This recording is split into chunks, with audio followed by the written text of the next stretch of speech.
Hello and welcome back to another Doctor Who figure review. In today's Doctor Who figure review, I'll be taking a look at the Cold Hill School set featuring Ace and an Imperial Dalek, one of the last Doctor Who figure sets for 2020.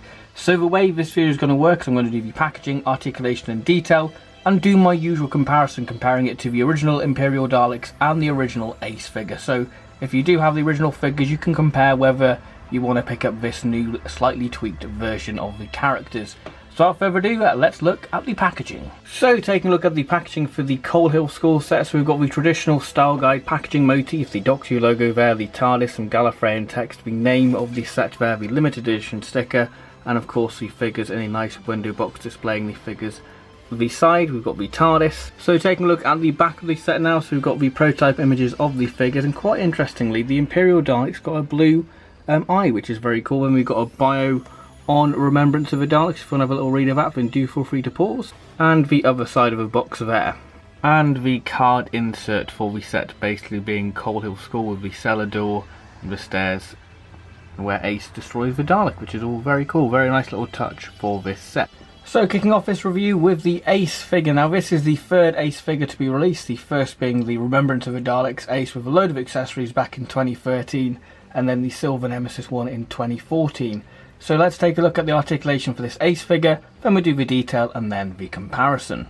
So taking a look at the articulation for Ace, the head can move side to side, the arms can do a full 360-degree turn and they are ball jointed. We do a 360-degree turn at the bicep, bend at the elbow, 360-degree turn at the wrists. The waists can turn but they are incredibly stiff. It can kick out ever so slightly but are hindered by the PVC skirt. We do a 360-degree turn at the thigh and bend at the knee. So taking a look at the detail for the Ace figure, so we start off with the detail at the hair. Now the hair is done incredibly well. As you can see, we've got a light brown base coat which really does highlight the hair detail there with the individual strands and the texturing, which is just done very well. And then we've got her sort of ponytail detailing there with the sort of plait motif, which is done incredibly well. So I'm going to remove the rucksack so you can see the full detailing of the jacket. So to do that, literally just move the arms backwards, because the rucksack is made of a sort of thin PVC. It should just slide off like so, and then we can have a proper look at the detailing. So continuing with the hair, we've got her little yellow bobble there, which is done very well. So taking a look at the paint apps on the face, now I have to say that the paint apps are so much more refined compared to the original Ace figure, which I will show you in the comparison section. And I have to say, I was never too fond of the likeness of Sophie Aldred in the original Ace figure.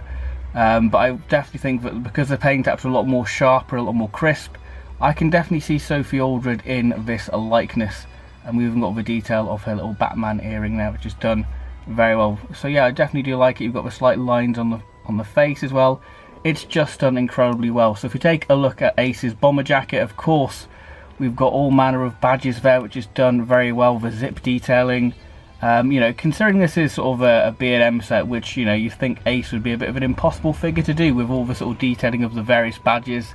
But fair play to Character Options for doing it, because we've got all the lovely detailing, the pocket sculpted there, the buttons on the pocket, which is done very well painted, and of course the various badges and the zip there, and again pockets, and we've got a sort of baggy look to the jacket with that creasing to show that it is a bomber jacket, and it really does help give it that sort of lifelike effect with the various creasing.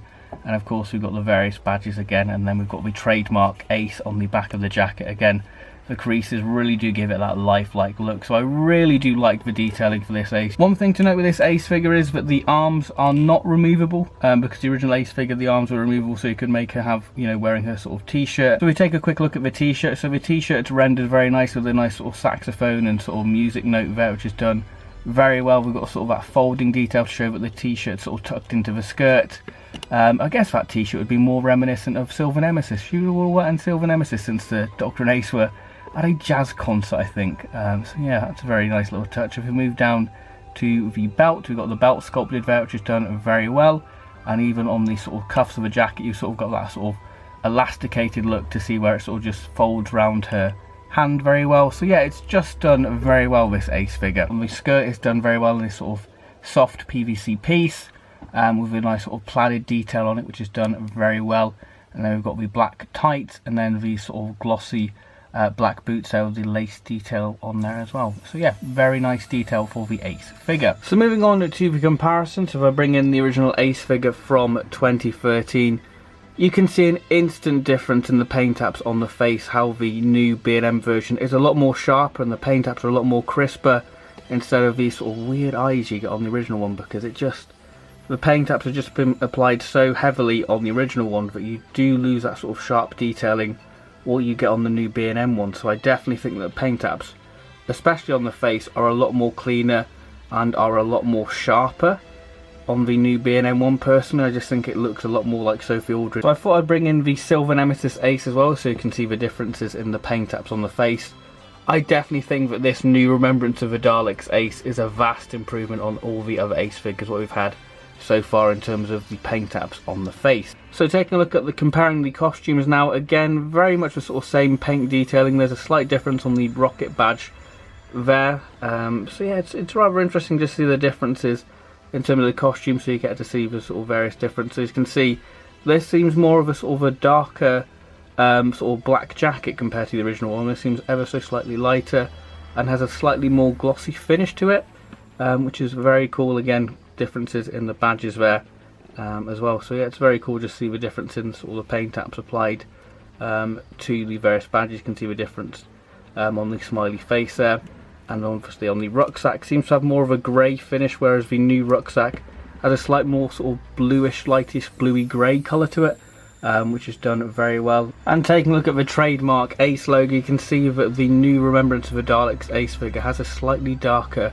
red on the A, which is very nice little attention to detail. I'm not sure which is more accurate, but this one definitely does seem to pop a little bit more and just seems a lot more cleaner in the application of the paint. And again, you can see the various differences in this sort of jacket there, which is done very cool. And we've got more of a vibrant silver on the button, and then just the lower half there, again, not much too different on the bottom half, really very much the same. It's just the slight sort of variations on the paint detailing on the badge, but the main difference being the paint apps applied on the face, making it have more of a crisp and sharper likeness to Sophie Aldred. So comparing the rucksacks now, like I've already sort of touched upon this, but this has more of a bluey grey finish to it with a nice creasing detail to give it that lifelike effect, to show that Ace has got all manner of stuff like Nitro 9, etc. in there. On the original Ace rucksack, you've got a little tab there, which basically you just open that up like so, and you can store your Nitro 9 and your baseball bat. The new rucksack still has the little tab there, but you cannot open it because it's been glued shut, and we still do have a little hole there where the baseball bat would go. Now Ace does also come with the RPG, or the anti-tank thing, or whatever it was called, from part 2. This is the original and this is the new one. As you can see, just a slight difference in the sort of khaki green and how the yellow paint's been applied, but a very good detail. A slightly different brown finish on the handle there, and this does seem to have more of a sort of glossy finish to it compared to this one, whereas it seems quite matte. But of course this does have the little feature that you can remove the little canister like so, so you can do a little scene recreation of Ace firing it, so going bang and destroying the Dalek.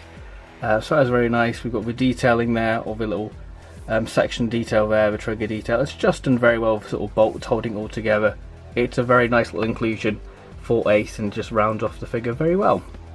Moving on to the Imperial Dalek figure now. It feels so lovely to have another Imperial Dalek figure in the line, as you know, we thought we'd have to wait quite a bit to get the Imperial Dalek in the B&M line, since the History of the Dalek sets are going chronologically. So this is a really nice little bonus to get an Imperial Dalek, and I will do a comparison to the other Imperial Dalek figures that have been released. So taking a look at the articulation for the Imperial Dalek, so the dome can do a full 360 degree turn. The eye stalk can go up and down, but is very rubbery. The plunger can do a full 360 degree turn, but again, it is incredibly rubbery, the plunger. It's very rubbery, so do be careful. So when you're going to move the plunger, do move it right there, so you're not putting any strain on the actual plunger there. And of course the gun is ball jointed as well, and of course the Dalek does have its traditional free wheels, so it can patrol around Coal Hill School. So taking a look at the Imperial Dalek's detail, so the figure has been painted in this sort of beige off-white colour, which really does pop against this sort of more bronze finish to the gold, like they've added a bit of bronze to the gold paint, and it does remind me very much of the 12-inch Product Enterprise Imperial Dalek figure, what they did, which is very nice. It does have that sort of reminiscent feel to it. So the dome lights are correct. We've got the standard sort of Imperial Dalek dome lights with a sort of gold finish to the top, which is done very well. It really does stand out. The eye stalk again is using the Necros Dalek figure sculpt from the sound effects wave, because this is the body, uses parts from the Renegade Dalek from the Toys R Us line back in 2013. So the eye's done very well. We've got this sort of short eye stalk, which I didn't really think was accurate to the Imperial Daleks, but since watching Remnants of the Daleks fairly recently, the eye stalks are fairly short, so it works rather well. We've got this sort of nice, we've got the great sort of bronzy gold finish to the eye, which really does stand out. And the major improvement for this figure is we actually have a slightly improved eye section. You can see they've painted the gold in the eye, and they've sort of painted sort of it black, which in some lights in the story, especially when it's in the Dalek shuttle, it does look sort of black, but I think the Imperial Dalek's eyes are actually sort of silver, and then the gold pupil. But yeah, it's a vast improvement on just the blue, what we've seen in the other Imperial Dalek figures so far. Moving down to the neck bin section, we've got the great sort of detailing of the sort of mesh, which I think it was more sort of foil what they used on the Imperial Daleks, but it works very well, especially with that bronze finish to it. It really does stand out and is very striking. Now, a lot of people have been complaining about the midsection for this Imperial Dalek, because it has the actual grated section, because like I said, character options sort of altered the Imperial Dalek slats for the Renegade Toys R Us figure, because obviously the Renegade Daleks had sort of a grating in on their mesh, whereas the Imperial Dalek's mesh was sort of smooth in between the slats. And honestly, it's not noticeable, because it's obviously white and gold. It really doesn't stand out on the actual figure itself. It's only when you get up close you can see the detailing of the sort of mesh and the grating. So it really doesn't bother me at all. And then we've got the plunger there. We've got the sort of uses the 2010 Imperial Dalek plunger with a sort of updated sculpting detail with the little midsection cut in the plunger. And again, we've got a slightly telescopic plunger to give that illusion, but it's slightly extended. I do need to put this in a bit of boiling water just to straighten the plunger out. And then we have the lovely pattern. Now we do have the correct gun sculpt, because the Imperial Daleks didn't have the pinched guns like they do in Genesis, and the ball joints are painted this lovely gold finish to it, which is done very well. We just pop against the sort of midsection, and the hemispheres are painted very well. Again, that nice sort of gold bronze finish to it, which really does pop out. And then we've got this light sort of section detailing, and of course we've got the white fender there. So moving to the comparison section of the Imperial Dalek figure, but I quickly show you the Toys R Us Renegade Dalek, just show you what I mean by the slats. You can see that the slats were sort of altered for this Dalek figure to give it sort of the mesh in between the more updated, thicker slats what we're seeing in the 80s Daleks. So I better remove the Renegade Dalek, because I don't think he stands a chance against all these. So yeah, I'll just move him away. So as you can see, we've got the 2010 2-pack with the 7th Doctor. Then we have the Imperial Dalek from the 4-pack, alongside with the Special Weapons Dalek, and then the 2012 Imperial Dalek, what was destroyed, with the Emperor Davros. So comparing the Imperial Daleks, we start off with the 2010 7th Doctor twin pack one. We have the sort of more longer eye stalk, which I think this one's a lot more accurate, and you can see the difference in sort of the gold paint apps applied, but this does have a slightly more bronzes finish, where this has sort of more of a yellowy gold finish to it.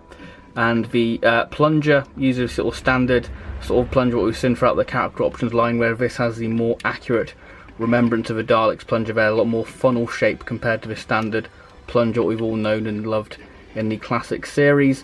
And just comparing the mesh, you can see that this is a lot more cleaner, a lot more accurate compared to the sort of mesh detailing on the new one. But that's only a minor gripe, because like I said, you can barely see it from a distance. It's only when you get the figure up close where you see it. The gun is accurate because this has the more thin, non-pinched gun, much like the same what's seen on the new B&M version there, which is very cool. And then if we quickly compare it to the 4-pack Imperial Dalek, which I was never too much of a fan of actually, because obviously the smaller eye, and like I said, but this has more of an accurate Dalek pupil, because the other two did suffer with the blue pupil, which was always an odd choice for me. I don't know whether it was just so they looked more in keeping with the new series Daleks, I don't understand why they've done it. I mean, I'd love to know the full reason behind it. But yeah, we get to see the slight differences in the gold finish there, which is done very well. Yeah, was never too keen on the eye stalk, just seemed way too small on that one. This figure saw the introduction of the more accurate funnel-shaped plunger, which I think this figure uses this plunger actually, because it is slightly different on the destroyed one. But yeah, you can see the differences there with the mesh and obviously the paint taps on the actual gold finish there, which is done very well. You can see the slight difference in sort of the white. This seems more sort of a cream sort of whitish colour, where this seems more of a bright white finish. You know, one thing to note with this Imperial Dalek is that it uses sort of the more sort of pinched gun, as you can see, which is completely inaccurate to the actual Imperial Dalek. But yeah, if you're going to complain about accuracy with the Imperial Daleks, then the skirt section it should be a lot more steeper. But yeah, I'm just happy to have another Imperial Dalek. So if we compare it to the destroyed Imperial Dalek, we can't really compare the top half because it's disappeared. So we've got a new plunger, because this plunger is slightly longer. As you can see, that the plunger almost seems sort of the same length as the gun on the new B&M one, which is rather interesting. And to see the slight difference in the gold finish as well, and obviously has the non-pinched gun. So that is a quick comparison of the Imperial Daleks. So what are my concluding thoughts on the Cold Hill School set? Well, I absolutely love this set. I think that this is a great addition to the Doctor Who classic figure lineup. The revised paint taps on Ace just seem a lot better, especially on the face. It just brings out the sculpting, detailing a lot more. The Imperial Dalek is a great little revision on the other Imperial Daleks, despite the little inaccuracies. I think that it is a beautiful figure, and I definitely want to have another one, because I am definitely tempted to get another Cold Hill School set, because I just would love to have another Imperial Dalek. I think that it is absolutely stunning. The accessories are great. I mean, it would have been nice to have had the baseball bat maybe instead of the RPG, but obviously this is sort of scene specific maybe, because obviously in the start of part 2 Ace destroys the Dalek with the RPG launcher, and again at the end of sort of part 3 when she's trying to escape the little Dalek army in that.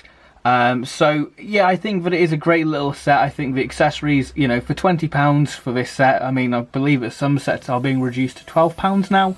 I mean, if you can get the set for £12, then it's definitely worth £12, and even for £20 as well, it's worth it, because you get a load of accessories, a beautiful Imperial Dalek, because I just love the Imperial Daleks. They're one of my favourite Dalek designs, and the Ace figure, like I said, is a vast improvement on the original one, what was released back in 2013. So, will it make my Doctor Who top 10 figures or figure set of 2020? Well, you just have to wait and see to see whether it reaches the list. I mean, it probably will be on the list somewhere. Just wonder whereabouts it will be. So yes, thank you very much for watching this figure review. I hope you have enjoyed it. Please do like and subscribe, because it really does help me out. So if you like your Doctor Who figure content, then you want to stick around, because there'll be 2 more Doctor Who figure related videos coming up in the next few weeks. One will be the Doctor Who figure collection of 2020, and the second one will be my Doctor Who top 10 figures or figure sets for 2020. And of course there'll be Big Finish reviews in between those as well, so if you like Big Finish as well, then I've got you covered basically. So thank you very much for watching this video. I hope you have enjoyed it, and I'll see you next time for more Doctor Who related content. So thank you very much, and goodbye.